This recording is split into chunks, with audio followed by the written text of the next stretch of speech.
So a lot of the stuff you'll be doing today, it'll be getting yourself involved in team play, how you can support the man on the ball, how you can be conscious of how you can be of help when you haven't got the ball, and how you work together as a team. So it'll cover the basic skills of the game, like the catching and kicking's always there, control of the ball, breaking the tackle, a bit of shooting, where you shoot from, when it's appropriate to shoot and when it's maybe appropriate to offload. Playing the game with a bit of vision as well. So we're covering those kind of aspects of team play. Sessions are first of all conjured up in the mind, then they're put on paper, and then it's brought to the field, and then people work their way through that. And it's not a perfect science, not to say you make out this template and you work to it to the very last. You have to adjust during the session. Again, there's weather conditions today. It's very wet, so if a session's going to take place in wet weather, then things got to move a bit sharper. We all know we don't like players standing about, particularly youngsters standing about in the rain getting cold. That puts people off, because ultimately this is about enjoyment, and we want to have people enjoying what they're doing as well as learning. All I'm going to say to you is this is all about communication, organisation, particularly as Mickey says there, the weather, the day that's in it. We want to make the most of it, and days there will be like this. And you know yourselves, I'm sure you started back in January, even times during the summer it was bad weather, so we want to keep it nice and snappy. Get yourselves always organised, and know you're going to work yourselves into starting off with 2 teams, and just be listening for all the keys just to get these going and all that. All right? So we'll just get cracking, boys. There's nothing else for it.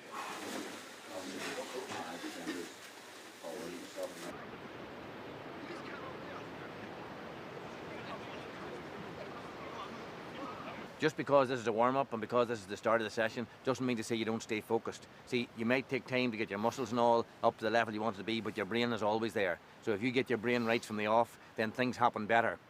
So we're looking quality from the off. Quality in the handling, quality in the calling, quality in your movement when Fergal's asking you to do different things. Give it quality right from the off, then things get better.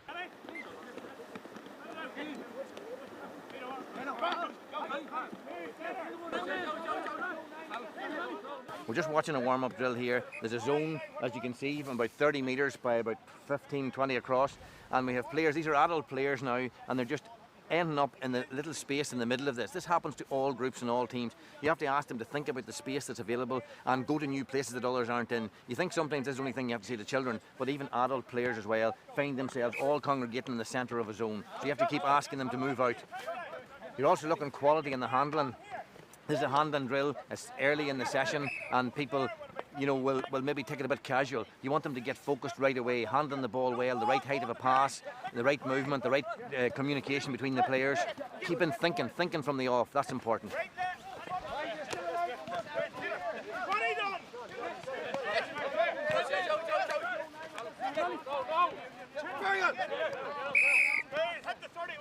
You can see here, this is an adult team. The players know each other, so it's easier to get them organised than it is with a group of young kids starting off at the beginning.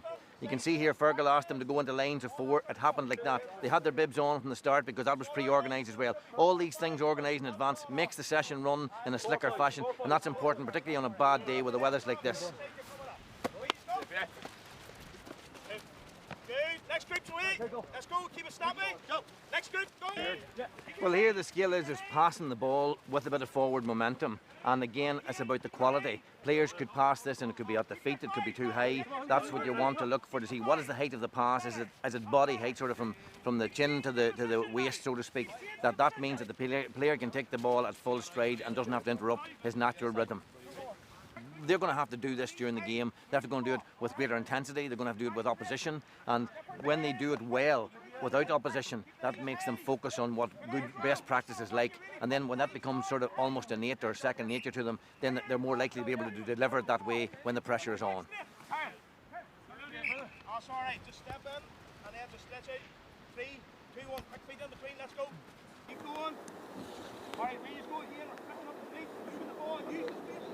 Right, as we can see here, the warm-up's still going on, and it's important that the warm-up is done over a prolonged period of time, maybe as many as 12, 15, 18 minutes, so that the players are well warmed up, that their body is ready for the more intense action that's come after this.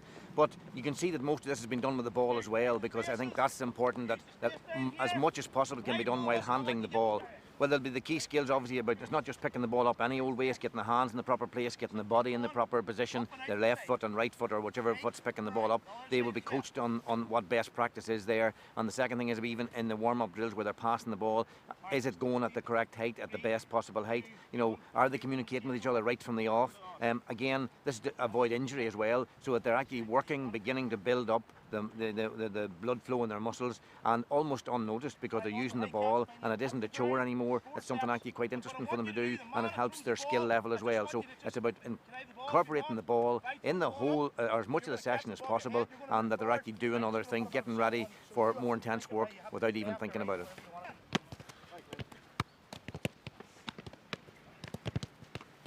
Good, ping the ball, and the receiver on the toes, ready to change, right to left, back or forward.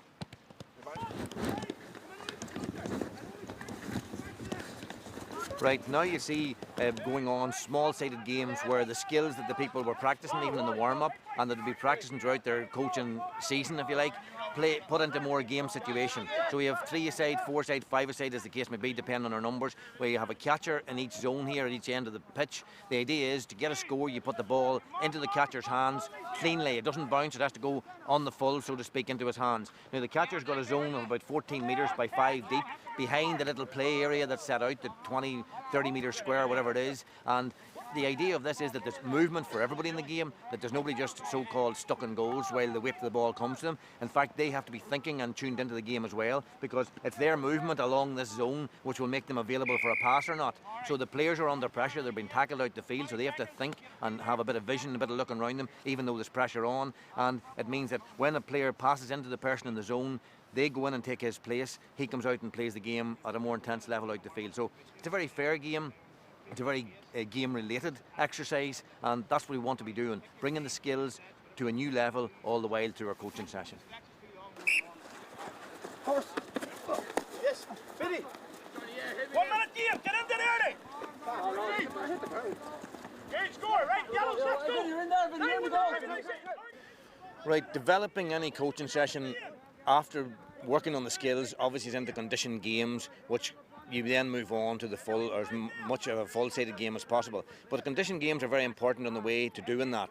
And the game that's going on at the minute now has just got an added condition, which you can do at any time. You can add new conditions to any of your games that you're playing at any time. The little condition here is that though it's a possession game, and we're trying to get the ball to the person within the zone, the fielding zone, if the ball hits the ground anywhere out the field, the little mini pitch that they're playing on, then the opposition immediately get the ball. So just creating that awareness of it's important to keep the ball to hand and not let it hit the ground, because when you keep it to hand, there's less variables, less things that can go wrong. So that's just a little added condition that is in this game. Well, I think it's important that during a coaching session that you give meaning to what you're asking the players to do. Because if you're just coming out, even if the session is nice and slick and seems to work very well, you have to ask yourself and ask the players, why are we doing this? You have to get them to think about what they're doing, because when they think about what they're doing, they're likely to work more on improving the level that they're at. Where if it's just a routine thing, then it can become just that, a routine. And routine is fine, but it's not enough. It's about learning new things, about stretching themselves to new places, about the coach actually engaging with his players, because when you engage with players, then it makes you think yourself as well. You don't just stay in the same place.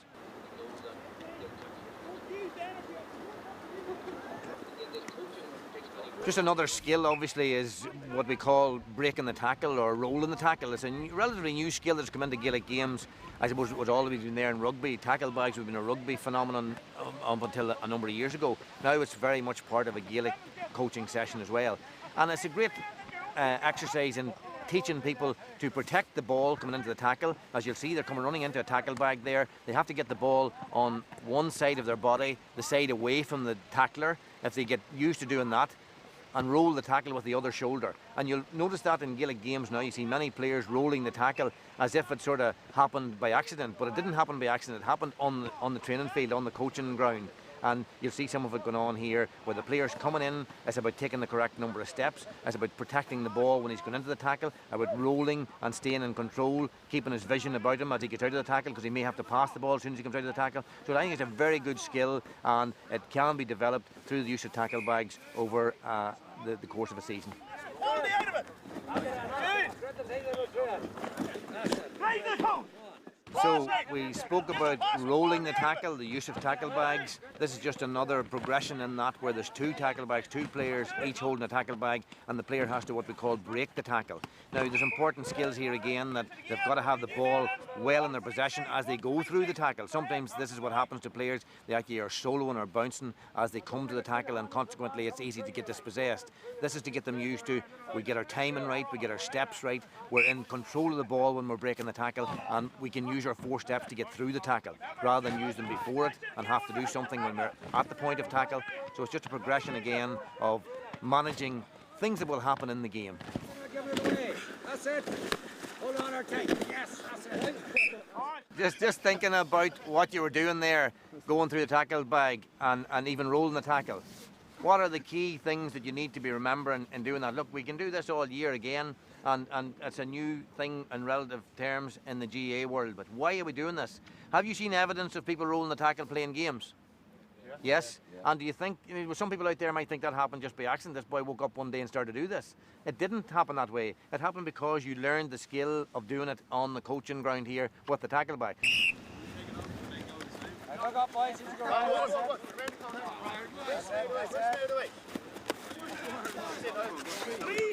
Now, this is just moving the skill on to a more intense level.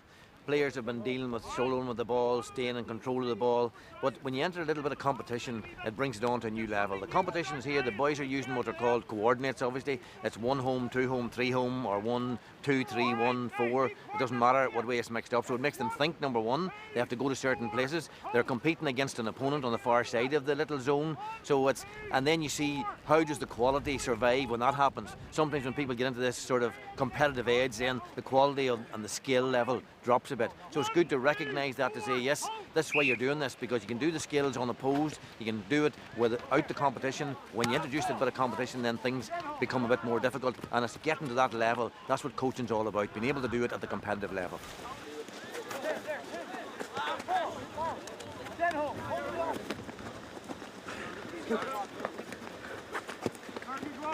The process of coaching, and it is that, it's a process, it's a philosophy of how the game should be played, brings us on to new levels all the while. So we move from the warm-up, we move to specific drill situations to be more competitive in terms of mini games and condition games, and then we try to develop this on to as near as possible to what the real game will offer us.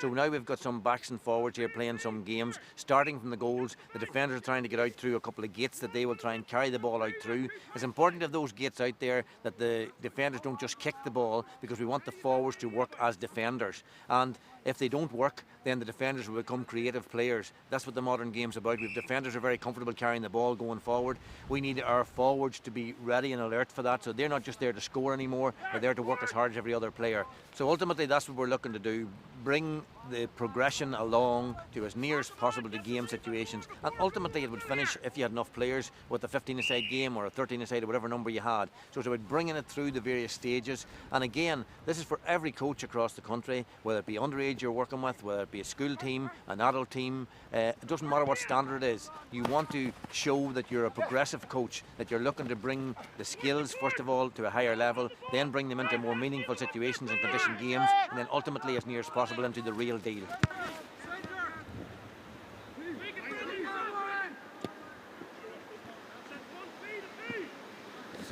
As you can see, there's cones dotted around there.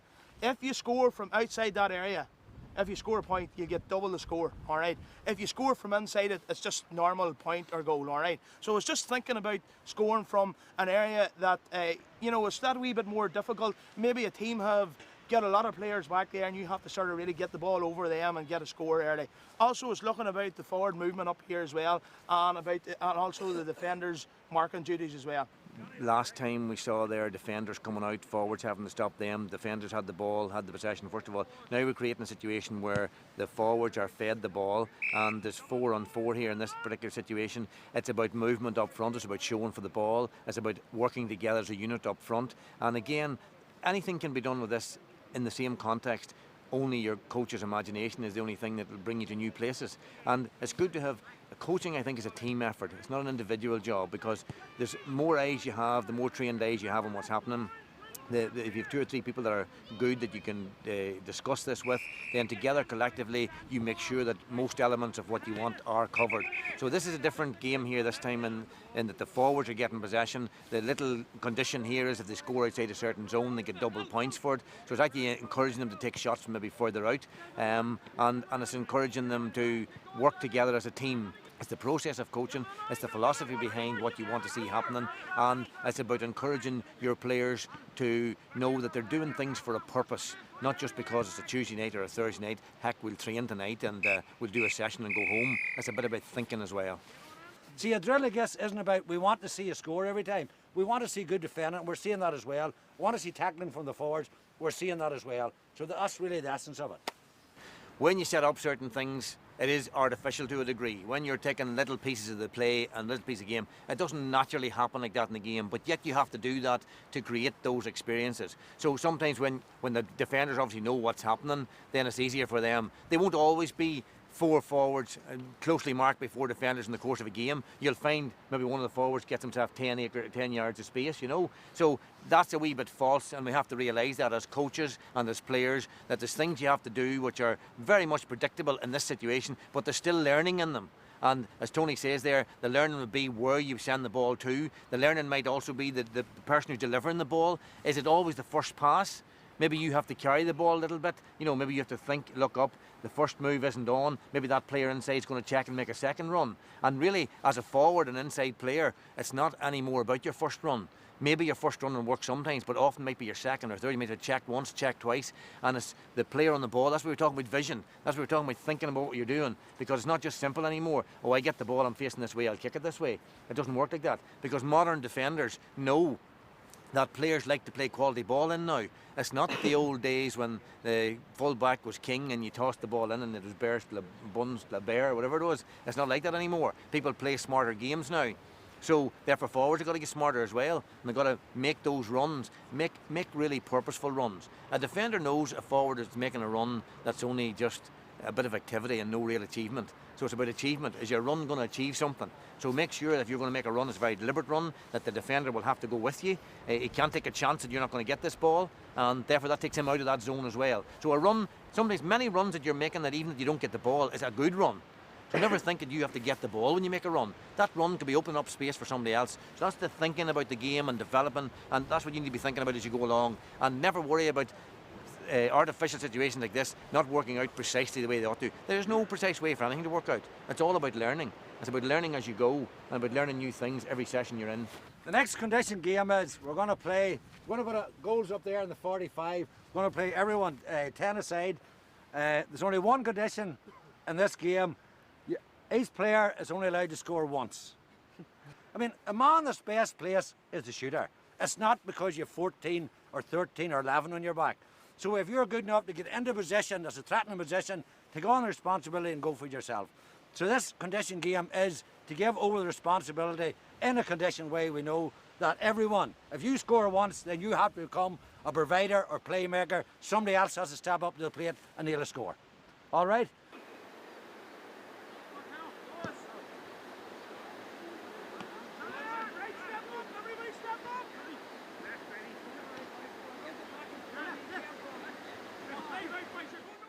This particular coaching session is moving towards the end of what we're dealing with now, but it's again a progression, bringing it out into having all of the players involved in a game situation. So we started with the warm-up, obviously the skills again. We'd brought that on to mini games or condition games in a close contact, then more into thinking about what they're doing. Some of it a backs game, some of it a forwards game. Now we're playing a game and you can make it out whatever way you want in your own situation. We're playing across the field here, and the idea behind this game is that there's 2 sets of goals. So the players then, as they move up the field, if the route to one goal is closed off, then if they have a bit of vision about them, they can switch the movement of the ball across to another side. So it's just about creating this awareness again of vision on the ball, which I think is central to quality play. And then all of the players get involved in this, and it keeps everybody leaving the situation, leaving the session feeling that they were part of a good session. There was learning that took place on the night, and they'll come into the next session better players for that, individually and collectively.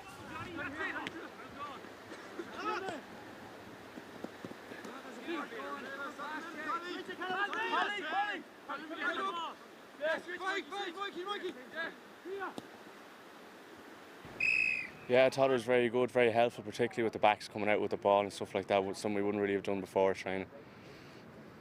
I thought the intensity of it. I mean, even the warm-up was so quick, sharp. Even we were wrecked even at the end of the warm-up, and they kept it going throughout the session. 90 minutes hard work. I felt the emphasis on teamwork and working for the team was very, there was a good message across there, so I found it very helpful. I thought throughout the training session with the drill of the blocking, we definitely improved on that as well.